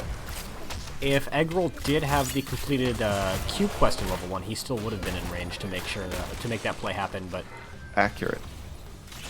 opting instead to go Hammer of the Lightbringer. Definitely a very good team fighting talent, however, I don't know how much standing and fighting that Wood League is actually looking to give him here. Yeah, I'll have to say, he is getting a lot of pot shots on Johanna. That's going to grant him a few extra hammer hits, but I think the important part is that mana regeneration that it gives, but either way, it's just constantly disrupting MTO there, and it's got to be at least somewhat annoying, but it's not leading to a whole lot. Button control firmly for Wood League, at least for now. And, yeah, level 10's right on the horizon here. Yep, and we see, it looks like there's, oh, Cyan was just waiting in a bush to see if they can catch a rotation. Are rotating into the top lane to make this into a 5v4. Possibly. That was the decision they had made, but it looks like they're going back on it as they do see Phoenix is now taking the bottom button is going to give about 8% maybe over in favor of Durotan's Couch. 12%. Big. Because there's really nothing that Phoenix has been able to do this game about Rexxar, especially now that they've got the level 10s getting picked up. We do have Strafe, which is an interesting choice. Everything else is pretty stock standard from Wood League at this point. But that means that there really shouldn't be much of an engage coming out from Durotan's Couch. They did actually go and do some decent damage out onto Johanna, but Cat in Hand is now finding themselves on the wrong side of the law. A lot of healing coming out there from Solon, especially with the Bio Grenade getting him nice and topped up. Not quite able to secure this kill after that Blessed Shield came out, but it got Cat in Hand out alive. We have Phoenix rotating into the top lane to make this into a 5v4 defense, and I like this call, if for no other reason than they don't have any Zerg clear really outside of Phoenix and Gaul. So they will not be able to stop the fort from going on. They can probably save both of their keeps with this play. Yeah, and there's no Zerg really to push with. Phoenix into the Rexxar didn't get any push last time, and it's pretty much no difference this time, so yeah, I like the call as well. Level 10's now being picked up for Durotan's Couch. Do we have a Meme Beam? We have a Nano available. Here comes the Upheaval with the Meme Beam. Lucio Soundbearer comes out. Twisting Other comes out a little bit later, but nice boot by a Museo. Actually knocks him out of range. MTO, though, is going to be on the wrong end of this. Eggroll huffered down, but isn't going to be taken out. Barcode actually was one taken even lower, but does escape, and that is a +1 for Durotan's Couch as they even up the kill counter. It's true, but they are losing some XP in the bottom line, having had to rotate Phoenix up for that entire Zerg phase, so definitely about a full level lead advantage still going over in favor of Wood League, and we're starting to get to the point in the game where Cho'Gall starts to scale, starts to get some talents on their side, and Heroics are obviously going to be a huge help. If they're able to combo those effectively, you can really do a lot of damage to the enemy team, but although they won the previous team fight, it could have been a little bit cleaner from them, and they could definitely have gotten a few more kills if they had, like, gotten the Twisting Nether out in time. I don't know who the Nano Boost ended up going out on in that fight. Did you see? I do not remember. Didn't see it, but Yeah, but if they can just clean up their team fights a little bit, this Cho'Gall could still work out very well for them. yeah, and they did pick, as we saw, Upheaval, which was recently buffed from a 60-second cooldown to a 40-second cooldown, so they have the ability to make a long-range engage play pretty often, like a scary often amount of time. There's not a lot of downtime on that ability if someone gets killed, so that snowball could be scary if they're able to find an Upheaval pick at some point.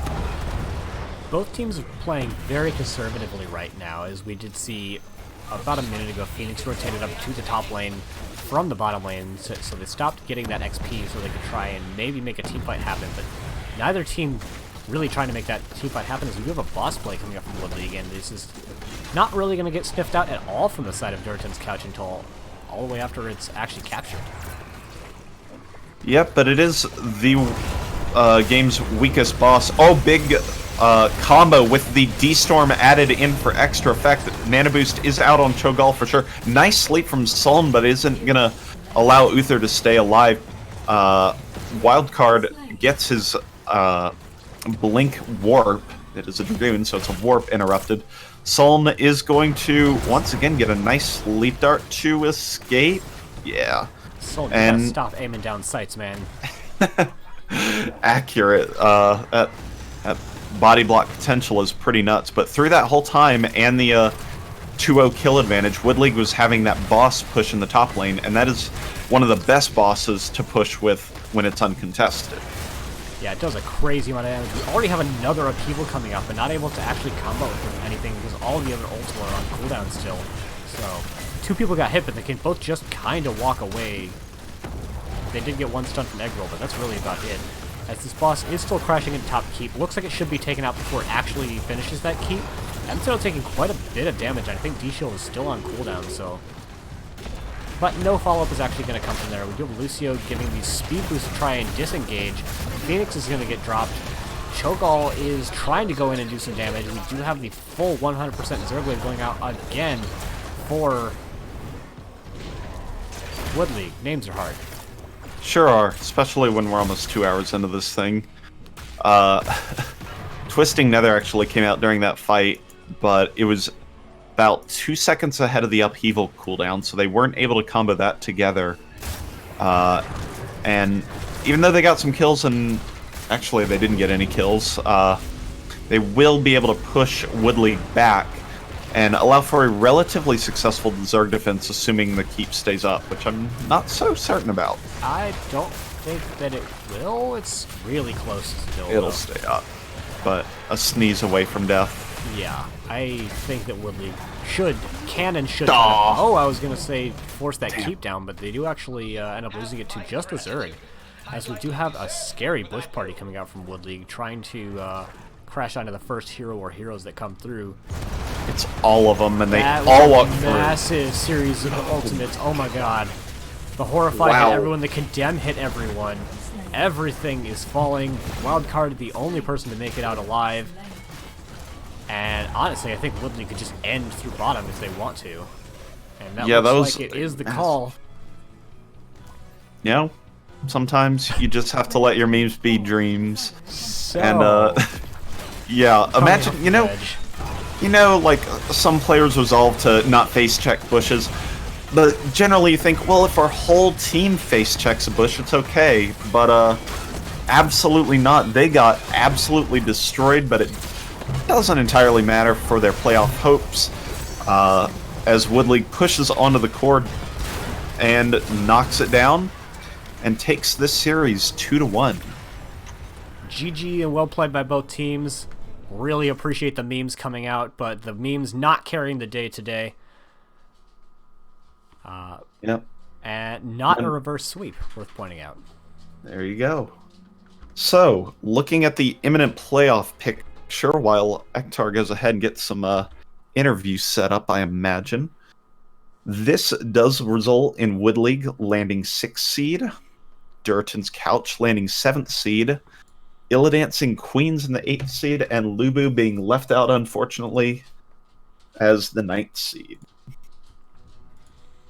Well played to all teams involved. Yeah, that's crazy close. Yeah, and if nothing else, it really does make these last couple of matches really more interesting to watch because there's so much on the line. Hard agree. So, we will have what should be Kavlor coming to visit us. In theory. In That's what you theory. would expect. Yeah, but practice maybe very different. So we'll get that lined up and jump over to one of our other channels in just a minute. That was a pretty good series overall. Yeah, it was a lot of fun to watch and to cast. Hopefully it was fun for the viewers as well. We do have Kavlor saying they're going to come in for an interview, so we're going to hop into one of the public lobbies so that we can set that up.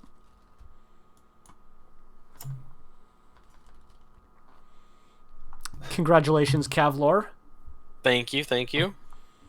You have clinched your spot in the playoffs. You will be the number 6 seed, So, congratulations to you and your team. How do you feel right now? Feel good. We feel a little tilted after that second game, but we're feeling good because we knew no matter what we were in the playoffs. So it was a good night. So it looks like the team you're most likely to play from this point are Regen Anomaly. How did your match go with them earlier in the season, if you recall? Not great. I Well- believe they beat us 2-0. They sure did. Ouch. Sounds right. We started this season off very rough. I think we lost our first 8 maps in a row. Oof. We had some roster changes, and one of our players had to take a back seat. So we gained Amusio as our support player, I think our 3rd weekend or our 4th weekend.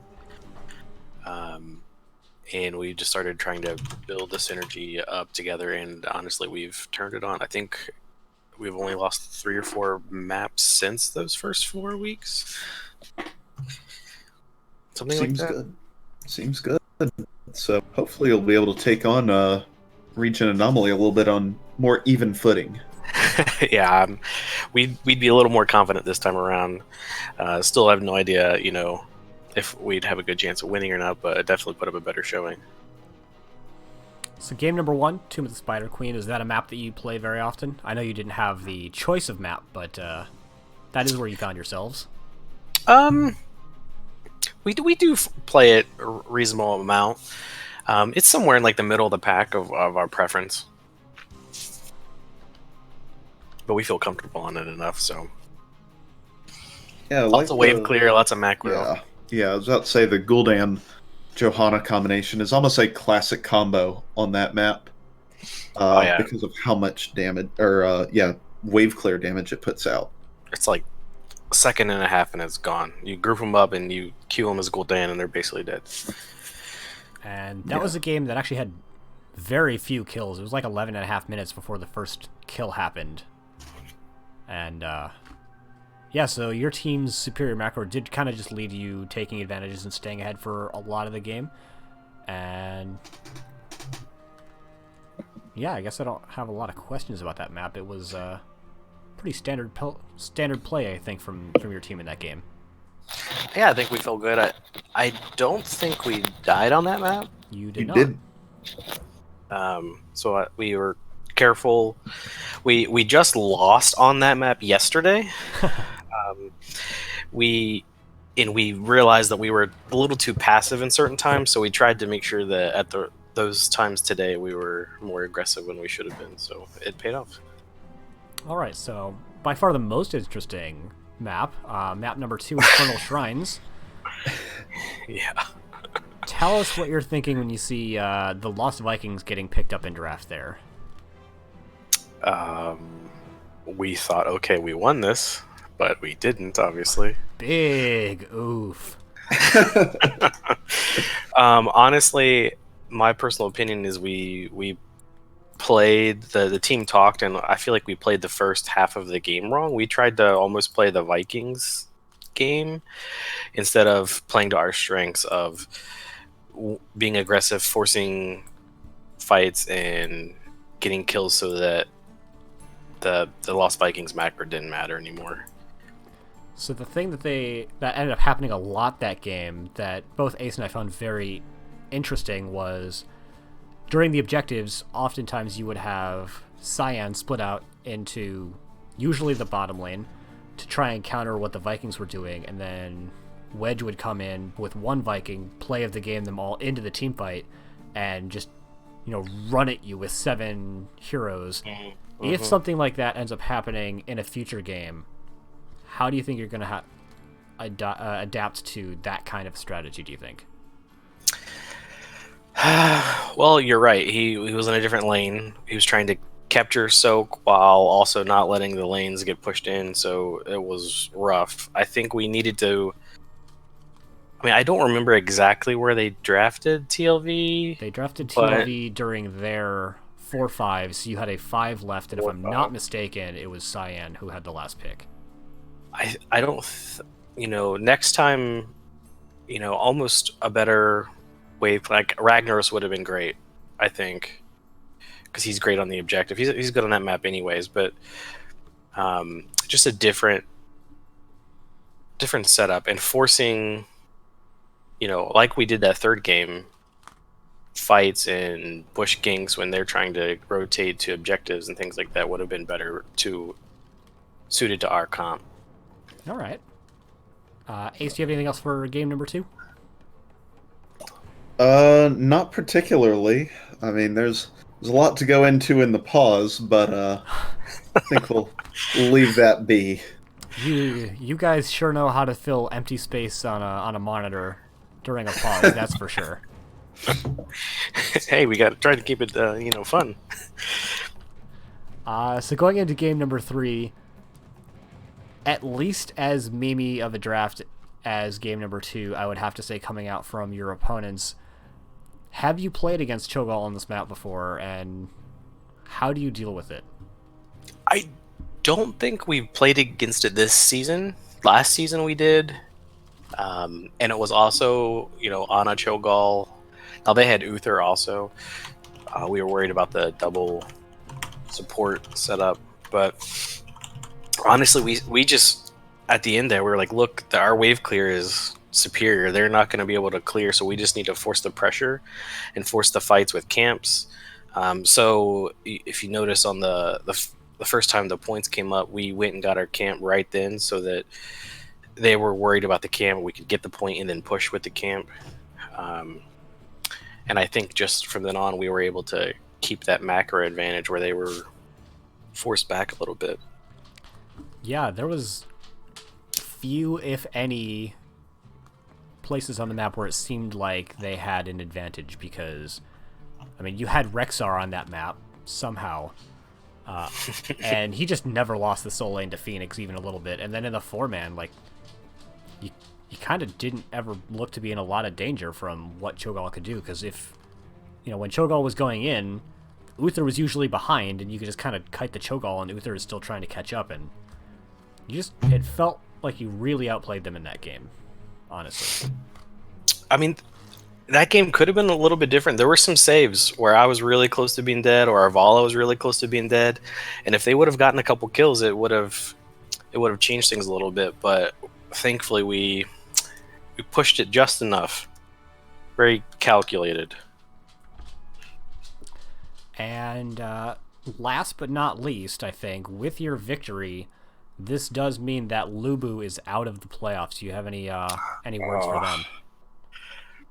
I'm so sorry. I'll have to message Streakwing and Alan and all the guys and Makerton. We play with him a lot. We're in a bunch of Discords together. We'll play brawls, some drunken brawls and everything. So I feel bad that they're out, but just the other day I was talking to him in the division chat, and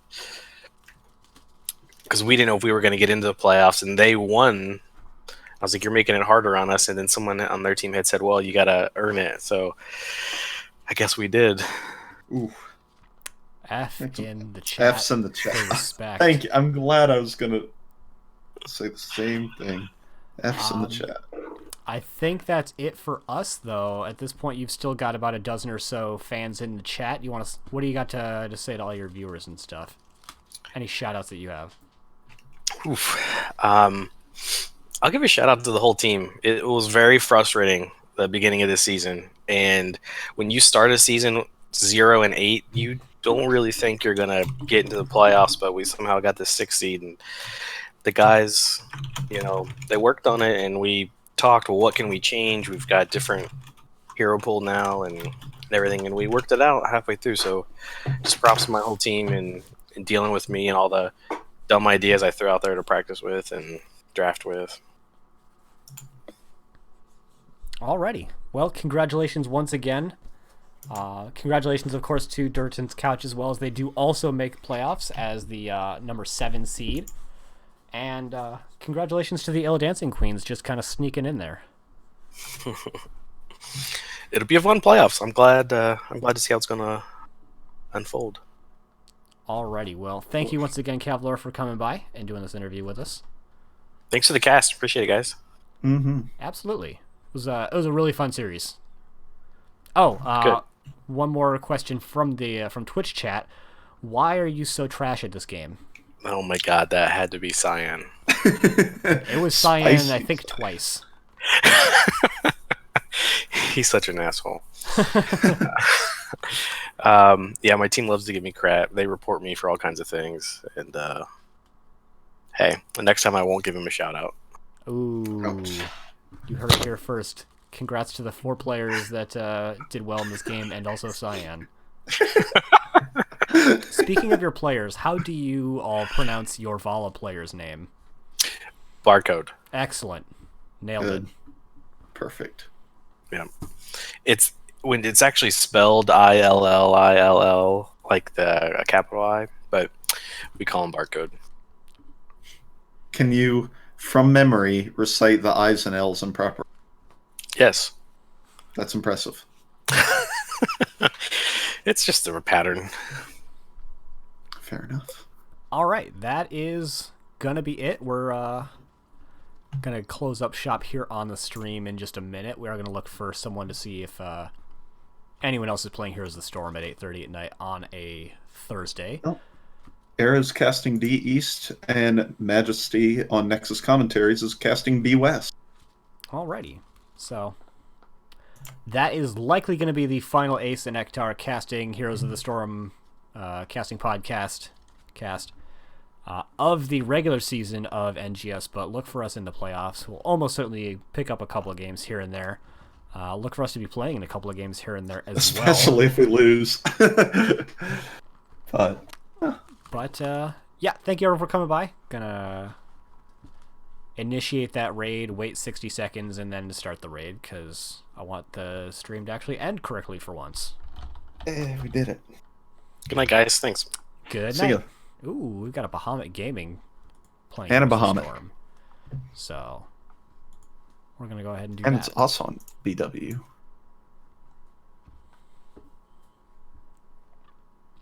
Ace, thank you for coming by.